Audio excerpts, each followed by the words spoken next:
If you've watched some of my videos, you will know that I'm quite keen on investing and quite keen on credit scores and quite keen on saving. So what I'm doing now is I'm going to take on a new challenge. I was just on my Monzo and I saw that they have this 1p challenge which lets you save. So I thought I would sign up and just kind of like set this up and show you as I sign up, and we can analyze how well this will do. So I'll head over to my Monzo. As we can see here with Monzo, I have talked about Monzo Flex. I have a video on Monzo Flex which you can find here, where I talked about what I use and how I've been using Monzo Flex and the benefits of Monzo Flex over using credit cards or maybe loans.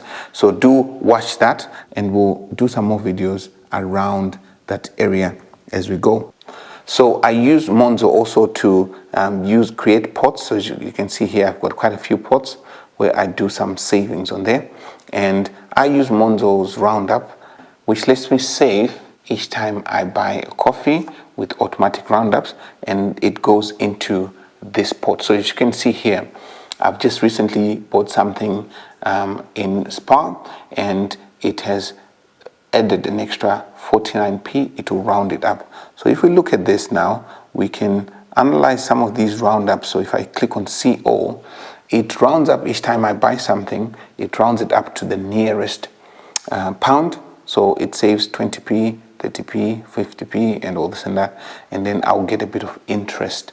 And so last year, I think I managed to save up to around £600. So this is the Christmas fund for myself and the family. And what we then do is we can have money to spend on Christmas presents and buying Christmas gifts for our family. So that's roundups. But what I've seen is, I was looking at this, I saw that they have a challenge that we have here. So if I go back, it says challenges. You've got the 1p challenge. So I'm going to sign up for that challenge.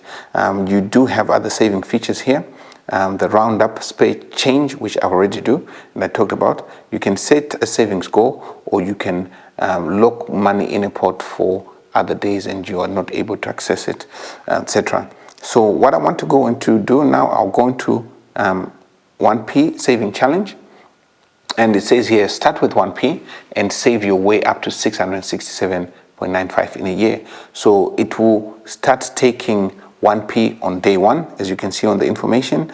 It takes 1p on day one, 2p on the next day, 3p, and it will keep going. So until you get to day 365, you'll be able to save 667. And I want to put this in the Christmas fund. So it's going to be a bit more money for Christmas, and it will then put interest of 4%. And so also they have this price draw on every month. Maybe you could win £100 or 10k. And as I'm doing this, I've done a few videos on Monzo, and I'm not really sponsored by Monzo. It's just I'm sharing some of the tips of how I manage my finances when it comes to saving. And it lets you also take a break if things are not going the way you expect, and you can withdraw the money whenever it is, as you can see here. So I'm just going to click start the challenge, start the 1p challenge, and it goes and says, let's save 1p, shall we? I'll click on save 1p. It then gives you the information. I've already read this and I'm fine with it. Can you change the interest rate? It says yes, you can.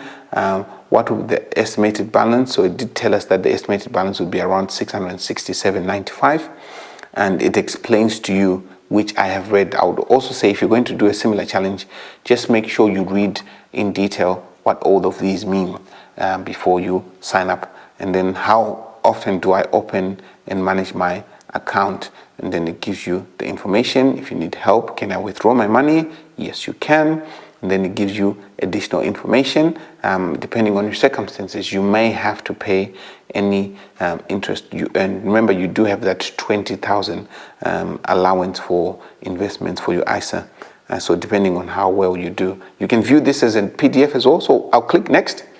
And so it then gives you terms and conditions on price draws, etc., which again, I did take some time to read and understand in detail. So I'm going to accept and continue, and then we will track. I might just do a mid-year how it's going video just to show this, and then any rewards I do get, I'll let you know, and I might get a surprise treat on the 3rd of March. Let's see what we'll get. So that might be a good way to do an update on the 3rd of March, a couple of months from now, and see how well this has done. It does show you that interest again, which right now there's nothing because I've just signed up today, and the goal is 667.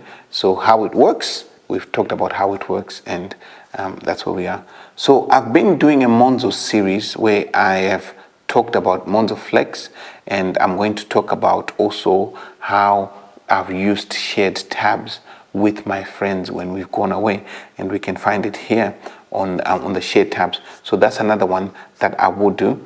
If you do have any other videos of that you like, this kind of videos, if you like them, I also use Revolut, which I will compare Monzo and Revolut and talk about which one you should use and when you should use it, which one is appropriate for which scenario.